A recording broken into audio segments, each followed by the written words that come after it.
I never heard of nobody being from Vermont, in Vermont, nothing. It's Burlington, Vermont. What the how do you get to Vermont? What brings you to Vermont? What it do, YouTube? It's Ty Fatty with the Fatty.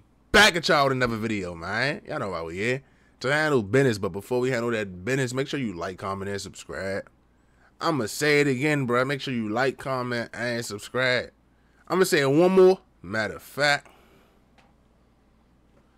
like, comment, subscribe. Before I gotta beat you up, y'all know what's going on. We got a Brooklyn drill rapper, Leaf L's,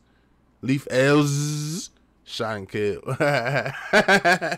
I'm not too tapped in on the whole New York scene no more, bro. I feel like it's watered down. A lot of people got locked up. A lot of people just ain't, just ain't the same swag no more. So I don't know who Leaf L's is. But I'm pretty sure, he had this little swag, had this little run in Brooklyn or New York, whatever. Let's see what's going on. Tap in. Let's get it. Shout out Inside the Hot Spot. I could have got to enjoy that better, you heard? Because that was a movie. I ain't gonna lie. That shit got millions of views. And like, out of Burlington, as there is currently a heavy police presence on the scene of a deadly shooting. On your screen right now, video from just about an hour ago at the active scene where police are investigating. 2 people were shot just within the past couple hours. 1 person was confirmed at the scene. The 2nd person was brought to the hospital. Those men have now been identified as Anthony R. Smith Jr. of Virgins and Khalif M. Jones of Stowe, who police say had a long history of arrests in Burlington. The reckless endangerment that occurred at 8 o'clock on Decatur Street, there I am less certain about that and feel that the proximity of those 2 acts, both time-wise, location-wise, and certain aspects of what we are looking at with regard to evidence do suggest that there may be a connection. Hey, yo, squad, what's the drill? What's the drill, man? Video, man. And it seems like Burlington, Vermont had itself a crazy weekend after the cops were left running around in circles following a series of incidents that went down. From a shootout on Main Street to a venture arson at a police station. Did this nigga just say Vermont? These niggas was thugging in Vermont? Hold up, y'all. I'm looking this up right now on camera for y'all. It's no way that's what they talking about. The state of Vermont. It's no way that's where they at. Burlington. Bruh. These niggas in Vermont, bruh. I never heard of nobody being from Vermont, in Vermont, nothing. It's Burlington, Vermont. What the how do you get to Vermont? What brings you to Vermont? That don't even sound like a real place, bro, Vermont. I'm not even used to saying that. This nigga, hey, bro, where you from? I'm from Vermont. Ugh, that's nasty work. The Fuzz had no idea what hit him. But the saddest one was a narcotic-related shootout that ended up taking the life of the one and only Leaf L's, one of Brooklyn's hottest up-and-coming drill rappers. The incident is pretty recent, and the Alphabet Boys still are digging to try to find who murked Leaf. And as of right now, the specifics of the incident are slowly trickling down to the public. Was this a targeted hit? Did his rap beef spill into the streets? We're gonna find out.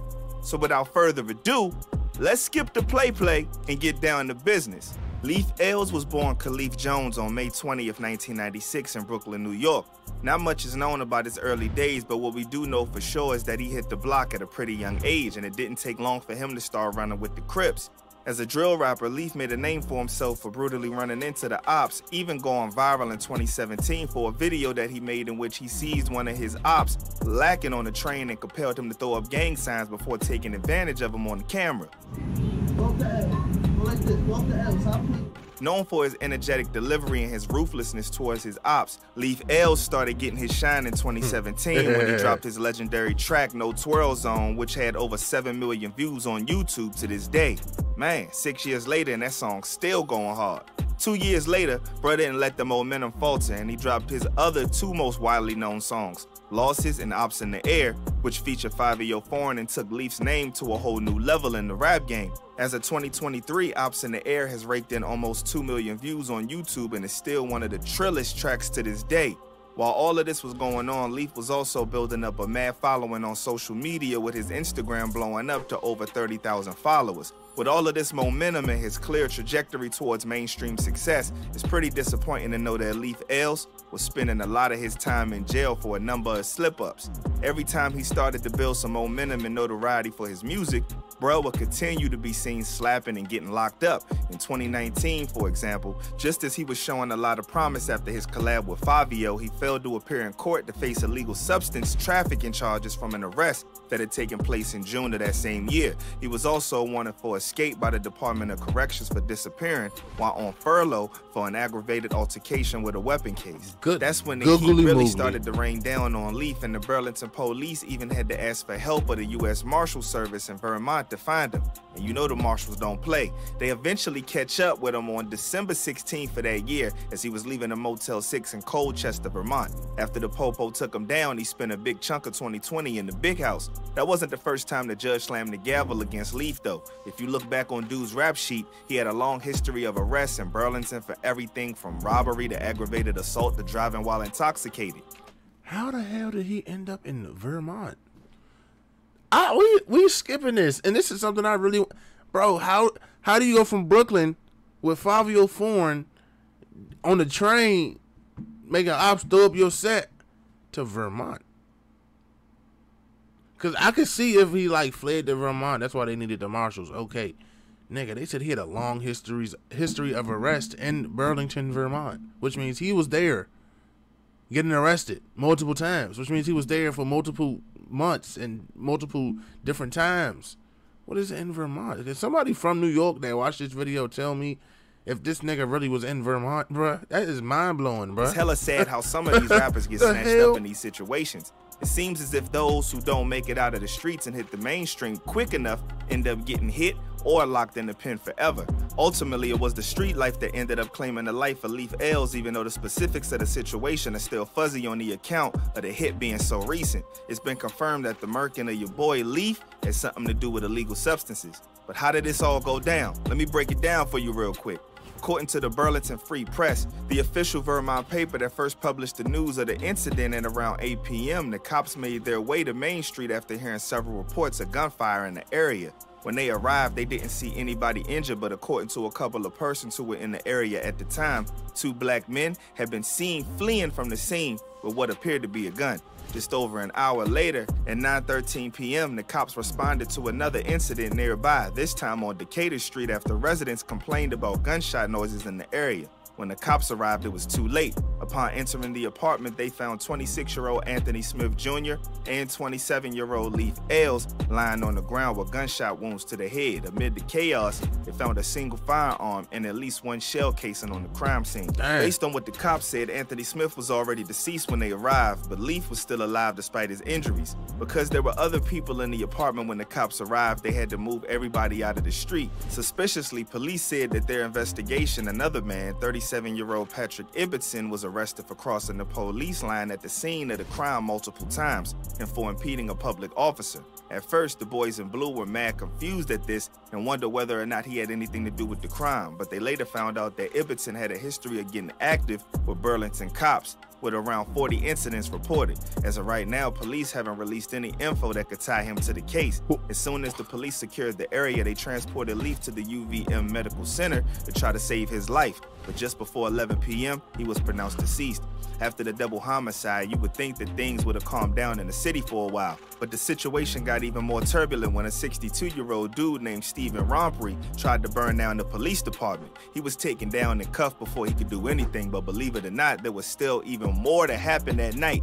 At 1:15 a.m., another shooting was reported on East Avenue, and when cops arrived, they found a man who claimed that he had been shot in the foot while the perpetrator stole his dope. Don't ask me why he would confess to the fuzz that he had. Just that Vermont shit. See, when I tell y'all I never met nobody, this is literally, like, bro, niggas tried to burn down the police station, and a nigga, the same night, somebody called the police saying he got shot because somebody robbed him for his work.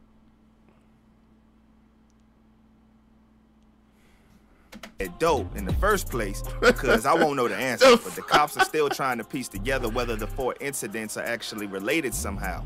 Burlington's really become a beacon of gun-related battles this year, and the 3 incidents that went down on Sunday were the 12th, 13th, and 14th gun-related incidents the city has witnessed so far in 2023. The incidents were so notorious that even Burlington Mayor Myro Weinberger weighed in, saying to the press, "These shootings, the homicide of 2 people and the serious injuring of another, appear to be not connected but both dope-related, is a further indication that the nature of our illegal substance crisis in Vermont has fundamentally changed and must become the state's top public safety and public health priority." As the police investigated the incidents, fans of Leaf L's took to social media to pay tribute to your boy.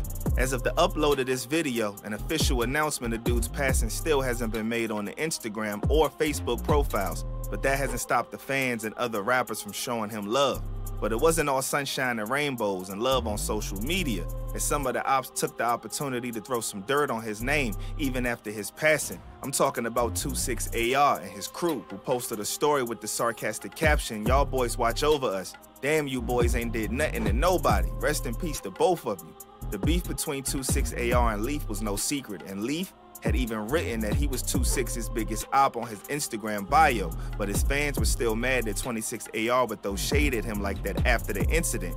With so much attention from the city weighing down on them, the cops got straight to work, trying to find whoever murked Leaf. After examining the crime scene, they found proof that suggested Leaf had assassinated Anthony Smith before he himself was hit by another person who fled the scene with the missing gun. Even though there's major suspicion still at large and a firearm still accounted for, people familiar with the incident have confirmed that the double homicide was dope related. It's ironic in a pretty sad way, because for a man like Leaf, who was hated by his ops in the streets, you would think that he would have been taken down in retaliation by one of his ops, but the proof suggests that it was really just a dope deal gone wrong. So far, the Alphabet Boys haven't released any more information about who could have done it, but you already know that I'll keep you posted, fam. We'll leave it right there. Shit. Shawty was in Vermont playing with them like you and me. It was a lot going on in this video. I learned something new. Niggas from New York, I guess, go to Vermont to get work off and live and politic and kick it. I didn't know that. I didn't know nothing happens in Vermont. I don't know a single person from Vermont. That's crazy to me. That is crazy. I also did not know he was beefing with 26 AR. Didn't know that. I listened to 26 AR. He cool. He's a cool rapper. Didn't know that was his op. Never heard of Leaf L's, but I did now. So now after this video, what I'm going to go do is listen to Leaf L's. Just educate myself. That's all I got to do. This was a cool video. It was a lot going on. I had my head spinning, but we made through it. Shout out Inside the Hot Spot, y'all. It's Ty Fetty with the Fetty. Make sure you stay smart, bruh. Stay dangerous. I'm going to catch you next time, bruh. I'm gone.